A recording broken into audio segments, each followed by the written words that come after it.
اما بعد فاعوذ باللہ من الشیطان الرجیم بسم اللہ الرحمن الرحیم الحج اشہر معلومات فمن فرض فیہن الحج فلا رفث ولا فسوق ولا جدال فی الحج وما تفعلوا من خیر یعلمہ اللہ وتزودوا فإن خیر الزاد التقوى واتقون یا اولی الالباب.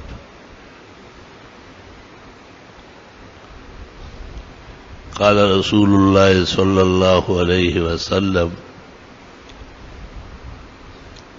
الحج المبرور جزاؤه الجنہ وفي رواية إن الحج يغسل الذنوب كما يغسل الماء الدرن أخرجه أصحاب الصحاح. اللهم صل وسلم على النبي وعلى آله وأصحابه وبارك وصل وسلم عليه. چونکہ شوال کا مہینہ ہے اور یہ اشہر حج میں سے ہے، وہ 3 مہینے جن کو قرآن کریم نے اشہر حج کہا ہے، الحج اشہر معلومات. حج کے یہ مہینے معلوم ہے اور طے شدہ ہے، شوال، ذیقعدہ اور ذی الحجہ. گو حج چند دن میں انجام دیا جاتا ہے، جیسے 8 تاریخ کو احرام باندھا جائے اور منا چلے جائے، 5 نمازیں وہاں پڑھی جاتی ہے، ظہر، عصر، مغرب، عشاء اور فجر. منا جانا اصلاً عرفات جانے کے لیے ایک کارآمد عمل ہے، کیونکہ عرفات وہاں سے قریب ہے اور اصل دن چونکہ 9 ذی الحجہ وقوف عرفہ ہے. جناب رسول اللہ صلی اللہ علیہ وسلم نے کہا ہے الحج عرفہ، حج تو وقوف عرفہ کا نام ہے، اور وہ حج کے جو ارکان ثلاثہ ہے، احرام، وقوف عرفہ اور طواف زیارت، یہی 3 فرائض ہے حج کے، باقی سب واجبات یا سنن ہیں. اسلام سے پہلے جاہلیت کے لوگ مزدلفہ کے حدود پر بیٹھے رہتے تھے اور کہا کرتے تھے کہ نحن حمص، بخاری میں ہے، ہم تو بیت اللہ کے مجاور ہے اور ہم حرم سے آگے پاؤں نہیں رکھ سکتے. آپ نے فرمایا کہ نہیں، حج تو تب ہوگا جب آپ عرفات 9 ذی الحجہ کو جا کے قدم رکھیں گے.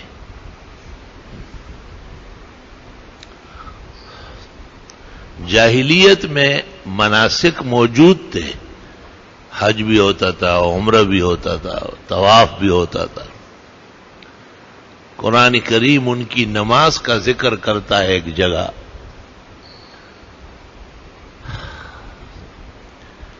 نماز جیسے سکون کی عبادت اور نہایت راحت پرور عبادت، اس کا حشر انہوں نے کیا تھا.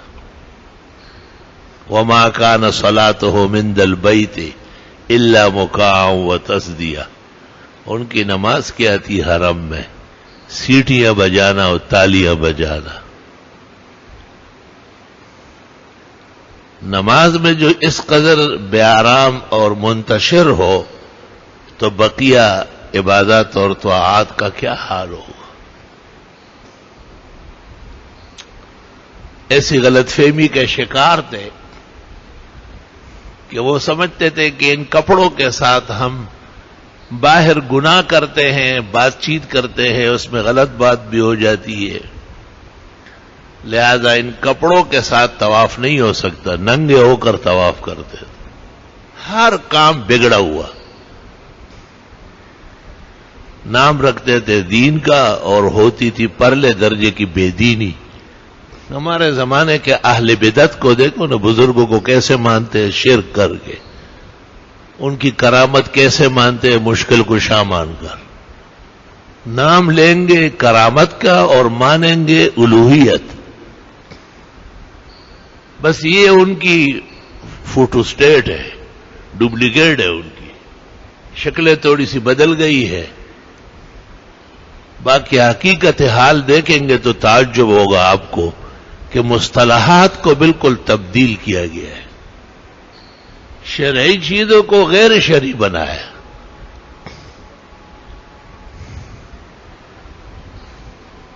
اگر غور سے دیکھا جائے تو اصل بے دینی اسی کو کہتے ہیں کہ نام آپ دین کا کہے. ابراہیم علیہ السلام کی طرف اپنے آپ کو منسوب کرتے تھے مشرکین. ابراہیم علیہ السلام بہت بزرگ پیغمبر ہے. 70,000 انبیاء ان کی اولاد میں مبعوث ہوئے ہیں، اور جناب رسول اللہ صلی اللہ علیہ وسلم بھی ان کے بیٹے حضرت اسماعیل علیہ السلام کی اولاد میں تشریف لائے. تقریباً 800 سال بعد اسماعیل علیہ السلام کے آپ تشریف لائے. نسب اور نسل محفوظ تھے. آپ کے گھر میں ایک کنیز آتی تھی اور خدمت کرتی تھی. ام المومنین کو آپ نے کہا اعتقھا فإنها من ولد اسماعیل، اس کو آزاد کرو، اس کو نوکرانی نہیں رکھو، یہ تو اسماعیل علیہ السلام کی اولاد میں سے. محترم لوگوں کا احترام مسلمانوں کا فریضہ ہے، اور احترام کی پونجی اور منبع وہ پیغمبر اور انبیاء کے ذوات اقدس ہوتے ہیں. خیر ساری وہی سے چلتی ہے. لا الہ الا اللہ.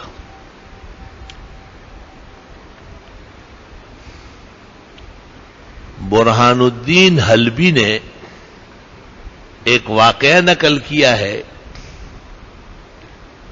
ایک شخص قصہ سناتے ہیں کہ وہ کہتے ہیں میرا اونٹ گم ہو گیا تھا، اس کی تلاش میں نکلا تھا، اور میں اس سمت سے آیا جس کی طرف عرفات ہے. ایک حسین جمیل پرنور شخصیت اکیلے تن و تنہا وہاں بیٹھے ہوئے تھے اور اللہ کی تسبیح اور تذکیر تحمید میں مشغول تھے. میں نے ان سے پوچھا تو پتہ چلا کہ مکہ مکرمہ کے بنو ہاشم عدنان خاندان کے فرد فرید ہیں، اور باقی تمام مشرکین مزدلفہ کے سرحدوں پر بیٹھے ہوئے. میں نے پوچھا کہ آج کون سا دن ہے؟ انہوں نے کہا آج یوم العرفہ ہے. کہا یہ لوگ کیوں نہیں آتے؟ آپ نے فرمایا یہ بے خبر ہے، ان کو عبادات کا پتہ نہیں ہے. یہاں آنا ضروری ہے، جب تک یہاں نہ آئے اس کا حج نہیں ہوتا.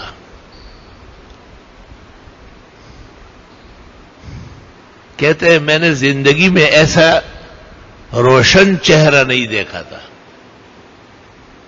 میں اونٹ بھول گیا اور ان سے کلام میں مشغول ہوا. چند سال جب گزرے اور دعوی نبوت کی خبریں پھیل گئی اور میں نے آ کے دیکھا تو وہی ہستی تھی جن کو میں نے تن و تنہا میدان عرفات میں دیکھا تھا. اور آپ نے بھی مجھے پہچانا اور بہت پرتپاک طریقے سے ملے، خیر خیریت دریافت کی، اور پھر فرمایا کہ مجھے اللہ نے آخر الزمان پیغمبر مبعوث فرمایا ہے. پھر میں نے کچھ سوالات کیے، آپ نے ایسے جوابات دیے کہ ساتوں طباق روشن ہو گئے. لا الہ الا اللہ. اس روایت سے علماء نے یہ استدلال بھی کیا ہے کہ جاہلی دور میں بھی آپ حج فرما چکے ہیں. اس پر تو اجماع امت ہے کہ آپ نے اسلام آنے کے بعد اور مبعوث ہونے کے بعد ایک حج فرمایا ہے، اور وہ یہی حجۃ الاسلام ہے جو آخری حج حجۃ الوداع ہوا ہے. اس کی وجہ یہ بتاتے ہیں کہ مہینے اور دن بھی ان ظالموں نے آگے پیچھے کیے تھے. انما النسیء زیادۃ فی الکفر. کبھی ان کا کام پڑ جاتا مکے والوں کا تو اعلان کرتے تھے کہ اس سال حج ذی الحجہ میں نہیں ہے، محرم کے بعد کریں گے. جس وقت آپ حجۃ الوداع فرما رہے تھے اور 1.25 لاکھ معروف صحابہ آپ کے ساتھ تھے، آپ نے اعلان فرمایا ان الزمان قد استدار منذ خلقها اللہ السماوات والارض. زمانہ پلٹ کے سیدھا ہو گیا اور آج صحیح طریقے سے ذی الحجہ کی 9 تاریخ ہے اور عرفہ ہے. اس کا مطلب یہ کہ اس سے پہلے تمام تاریخ خلط مل تھی، مہینے سارے بگڑے ہوئے تھے. اسلام کا ایک مقام یہ بھی ہے کہ وہ تاریخوں کا خیال رکھے. آج کل لوگوں پر ایک عجیب عذاب آیا ہے. جیسے آج جمعہ ہے نا، وہ دن گزر گیا تو شام کو کہیں گے کہ جمعے کی رات. ایسے پرائمری بچے پیدا ہوئے. بھئی شام کو تو ہفتے کی رات ہے، جمعے کی رات تو گزر گئی ہے.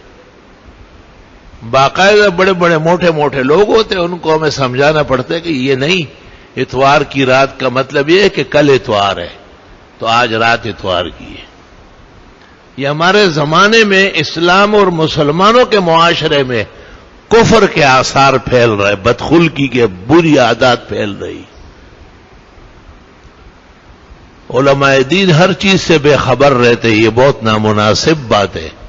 لوگوں کے اصطلاحات پر بھی نظر رکھے.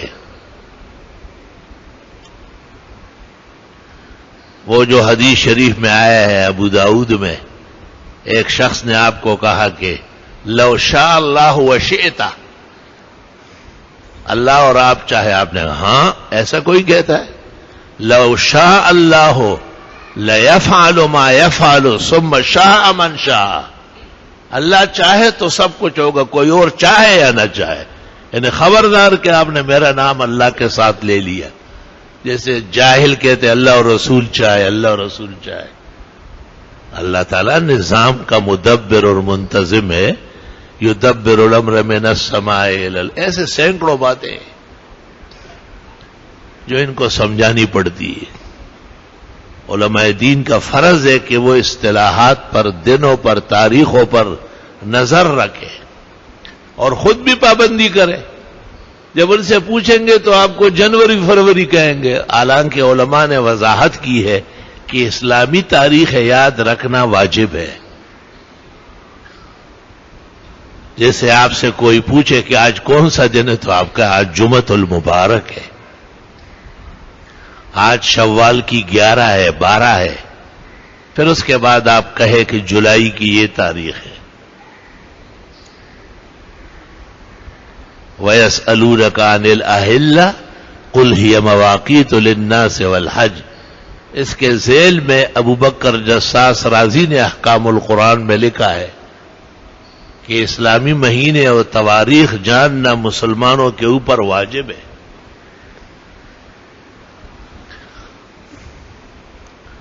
الحج اشہر معلومات. حج کے تو مہینے مقرر ہیں. حج 5 دن میں ہوتا ہے اور اللہ فرماتے 3 مہینے ہیں اس کے لیے. یہ اہتمام شان ہے. جیسے رمضان شریف کے بعد فوری شوال کے 6 روزے الگ تحقیق اکابر نے منع فرمائے. اس پر کتابیں شائع ہوئی ہے. اور عصر کی نماز کے بعد مغرب تک نفل کیوں منع ہے؟ عصر کا زور و عظمت منوانے کے لیے. فجر سے پہلے صرف 2 سنت، نہ صلاۃ حاجت، نہ تحیت الوضو، نہ تحیت المسجد، کوئی نفل نہیں۔ فجر پڑھنے کے بعد بھی نفل اتنا سختی سے منع ہے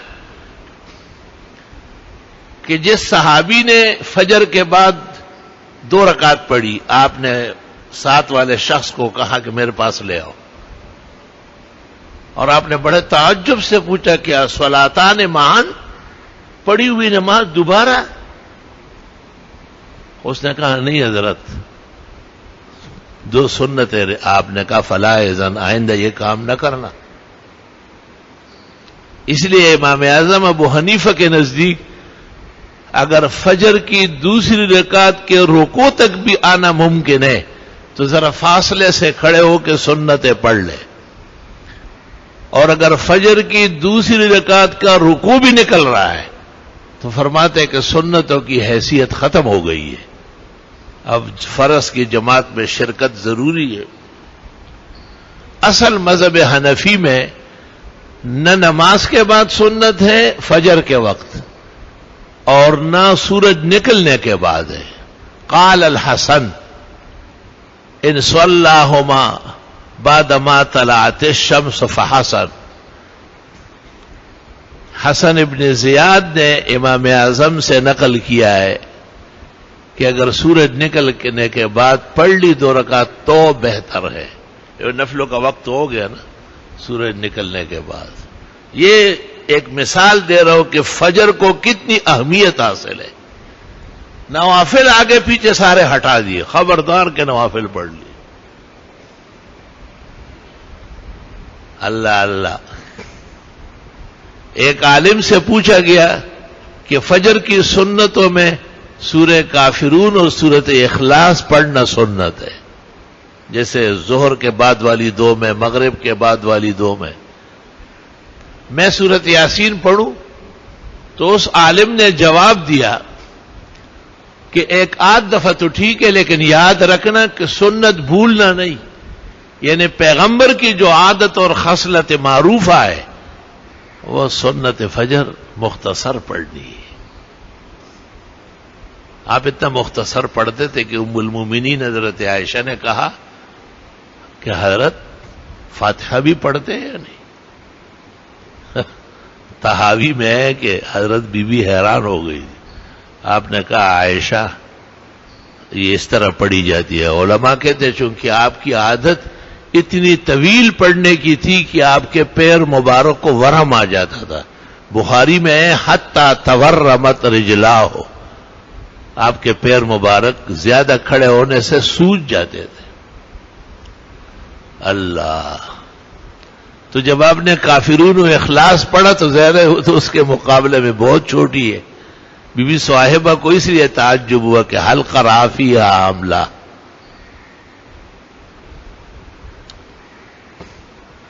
اچھا، عید کے دن دیکھیں، عید کے 2 رکعت ہیں، حنفیہ کے ہاں واجب ہے اور جمہور کے ہاں سنت موقدہ ہے۔ لیکن عید سے پہلے عید کے دن نہ اشراق ہے، نہ چاشت ہے، نہ تحیت الوضو ہے، نہ تحیت المسجد ہے۔ علماء نے اس کو زندقت لکھا ہے کہ اگر عید سے پہلے کوئی جانتا ہوا بھی نفل پڑھے تو یہ زندیق نہ ہو، کہیں زمانے کا بے دین نہ ہو۔ یہ نہیں ہے نفلوں کا دن، یہ بس عید کی تیاری کرو، نئے کپڑے پہنو، صاف کپڑے پہنو، خوشبو لگاؤ، وقت پر تیار ہو جاؤ۔ اور دوسری طرف دیکھو، الابتکار سنت، سویرے اٹھنا، والتبکیر سنت، سویرے عیدگاہ جانا، کہ نفلیں نہیں پڑھنی۔ بعض لوگوں کا خیال ہے کہ بس نفل پڑھنے ہی ہو، بابا شریعت کا مزاج معلوم کر لو۔ توبہ۔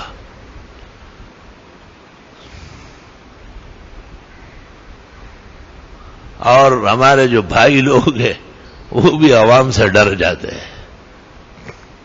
ایک عالم آئے تھے، بہت بڑے تبلیغی جماعت سے تعلق تھا، تبلیغ جماعت خیر کی جماعت ہے، اہل حق کی جماعت ہے، لیکن بہرحال اصلاح کی ضرورت تو ہے۔ تو اس زمانے میں یہ مسئلہ نئے نئے چلا تھا کہ رات کو وتر پڑھنے کے بعد صبح صادق تک کوئی نفل نہ پڑھے جائے. وہ بڑے حیران ہو گئے تھے. مجھ سے ملاقات کی, مجھ سے پوچھا کہ نفل پڑھنا گناہ ہے؟ میں نے کہا نبی کی مخالفت گناہ ہے.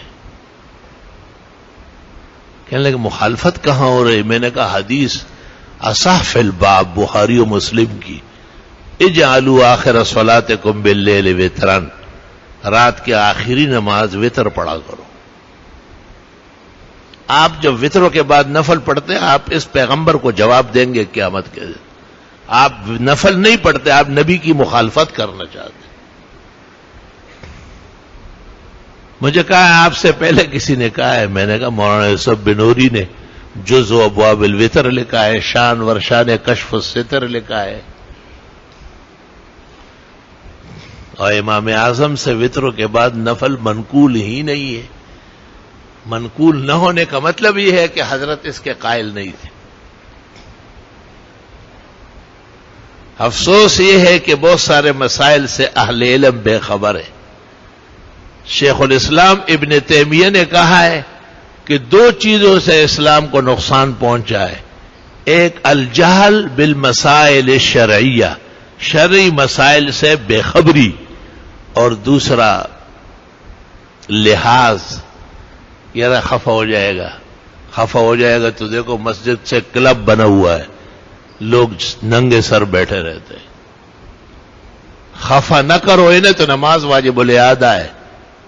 ابو داؤد کتاب اللباس صفحہ 209 پر حدیث موجود ہے کہ آپ نے ایک شخص کی نماز 3-4 دفعہ پڑھوائی اور آخر میں کہا ان اللہ لا يقبل صلاۃ مسبل الازار.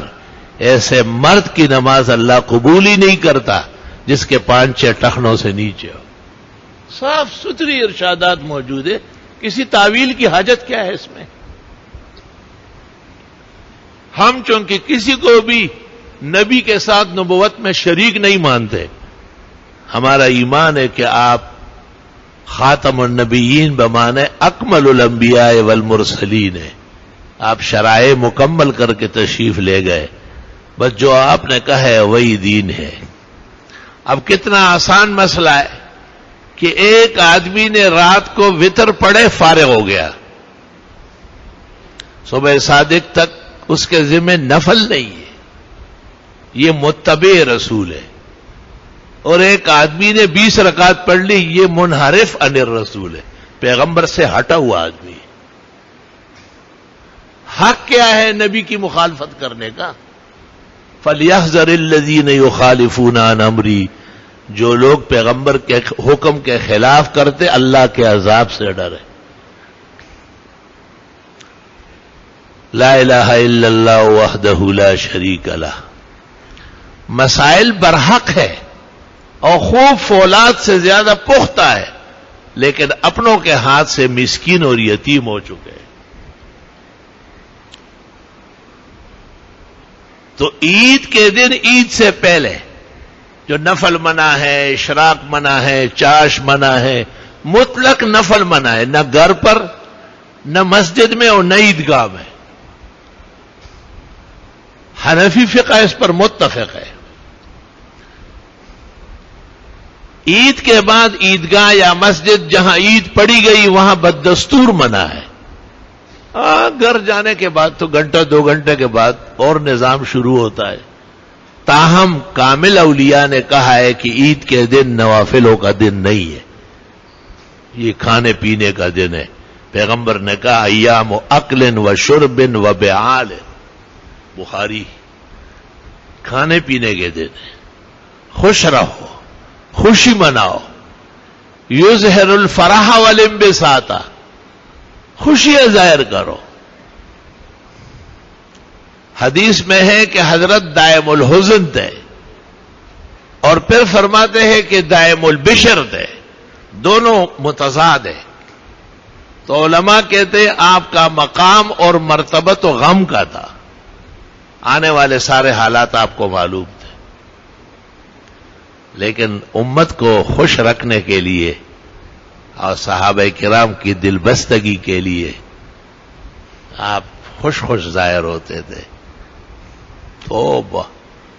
ایک شاعر نے پتہ نہیں کس موڈ میں شعر کہا ہے،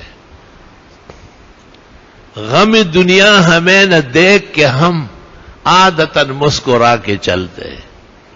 یہ بھی بہت بڑا مقام ہے کہ دل پر غم ہو، صدمہ ہو اور مخلوق کے سامنے ظاہر نہ کرے، بس وہ اللہ کافی ہے اس کے دور کرنے کے لیے. لا الہ الا اللہ وحدہ لا شریک لہ لہ الملک و لہ الحمد وعلی کل شیء قدیر. یہ بات یہاں سے چلی کہ جاہلی زمانے میں حج بھی تھا اور عمرہ بھی موجود تھا، لیکن اس کی جان نکلی ہوئی تھی، اس کی روح ختم کر دی گئی تھی. اس لیے سچے پیغمبر، آخر الرسل و خاتم الانبیاء حضرت محمد مصطفیٰ احمد مجتبیٰ و امین اللہ علی وحی السماء شافع الشفعاء یوم الجزاء تشریف فرما ہوئے. آپ نے انبیاء و مرسلین کے تمام حسنات کو اور خوبیوں کو تازہ دم فرما لیا. اب دیکھو اس عرفے کے دن کی آپ نے کتنی زبردست عزت کی ہے. فرمایا کہ عرفے کے دن ظہر سے جب سورج ڈھل جائے وقوف شروع ہو جاتا ہے. یہ تو حاجیوں کو سب کو پتا ہے. اول وقت میں ظہر پڑھ لیتے، اگر امام کے ساتھ پڑھے تو اکٹھے پڑھے، اور اگر امام کے ساتھ نہیں ہے تو ظہر کی نماز ظہر کے وقت میں اور عصر کی نماز عصر کے وقت میں. ایک تبلیغی مبلغ ہے، مسائل میں صفر ہے، بالکل احکام سے بے خبر. سنا ہے وہ حاجیوں کے کیمپوں میں جمع کراتا ہے، جمع بین الصلاتین. اس اجہل الجاہلین کو یہ نور الزا و قدوری کا پتہ نہیں، جس میں لکھا ہے کہ جمع کے لیے امام اعظم شرط ہے، یعنی وہاں کا امام ضروری ہے. فَإِلَى اللَّهِ الْمُشْتَكَى. ایک دفعہ مجھے کسی نے کہا کہ یہ وہاں خیمے میں کہتا ہے کہ حج قران کیا ہے. حج قران کا تو مجھے پتہ نہیں. اس زمانے میں یہاں ملنے آتا تھا، مجھ سے ملنے آیا. میں نے اس کو کہا آپ نے سنا حج کے دنوں میں قران کا انکار کیا؟ میں نے فتح الباری اٹھائی ہے. میں نے کہا پوری دنیا میں سب سے بڑا شافی ابن حجر عسقلانی ہے اور سب سے بڑی شرح فتح الباری ہے. یہ کہہ رہے پیغمبر کے حج میں والحق ان النبی صلی اللہ علیہ وسلم کان قارنا فی حجی. حق یہ ہے کہ پیغمبر قارن تھے. آپ انکار کر رہے حج کے دنوں میں. ایمان ڈبوتے ہیں اپنا. حالانکہ دنیا جانتی ہے جو علماء و طلباء کے حافظ ابن حجر کس پائے کا شافی ہے. خود ان کے شاگرد سخاوی نے کہا ہے کہ ہمارے استاد جب تک حنفیہ کو نقصان نہ پہنچائے آرام سے نہیں بیٹھتے. لیکن حج قران آپ کا اتنا واضح ہے کہ حافظ ابن حجر حافظ الدنیا. شیخ الاسلام مولانا حسین احمد مدنی فرماتے تھے پوری دنیا کے حدیث کے حافظ. حافظ ابن حجر کہتے والحق ان النبی صلی اللہ علیہ وسلم کان قارنا فی حجی. نسب نامہ بیان کرے گا لوگوں کو، آدم علیہ السلام تک پہنچائے گا. اور پیغمبر کی حدیث موجود ہے کہ آپ نے کہا معد ابن عدنان تک نسب صحیح ہے میرا، وَأَمَّا وَرَاءَ ذَلِكَ فَقَدْ كَذَبَ النَّسَابُونَ. اس کے آگے جھوٹ بولا جا رہا ہے، سب غلط. اجتماعات برباد کرنے کے لیے اس عالمی انتشار کے جھڑ کو آگے کیا جا رہا ہے. صحیح معنوں میں کہتے ہیں کہ ہمارے علم سے کوئی کام نہیں ہے، اس لیے جاہلوں کو آگے بڑھایا ہے. کبھی لوگوں کو ترغیب دے گا کہ جی لفظ خدا مت کہو. یہ کوئی آپ کے گھر کی بات ہے کیا؟ جب سے اسلام آئے ہیں فارسی زبان عربی کے بعد دوسری زبان ہے اسلام کی.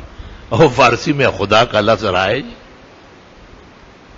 اور جب سے اسلام ہندوستان میں پھیلا ہے ہمارے تمام اکابر اور اسلاف نے لفظ خدا، خداوند تعالی، کردگار، پروردگار استعمال فرمایا ہے. تفتزانی اور میر سید کا اس پر مناظرہ ہوا ہے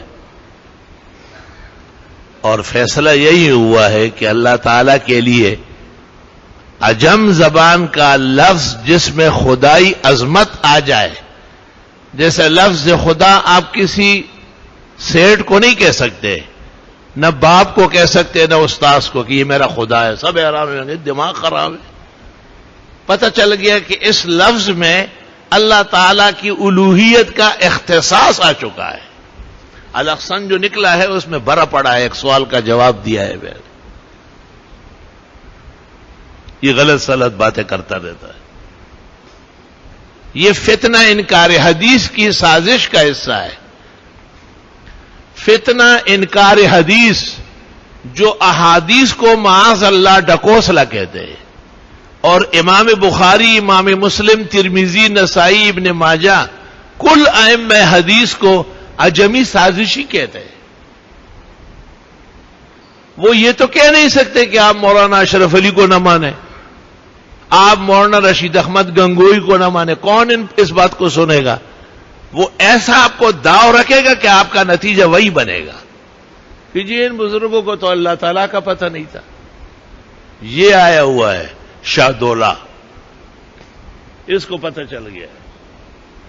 یاد رکھنا اس زمانے میں اللہ تعالیٰ کو خدا کہنا، پروردگار کہنا، کردگار کہنا، خداوند تعالیٰ کہنا زیادہ بہتر ہے، کیونکہ یہ جاہلوں کا اور منکرین حدیث جیسے شریروں کا برملا رد ہونا چاہیے.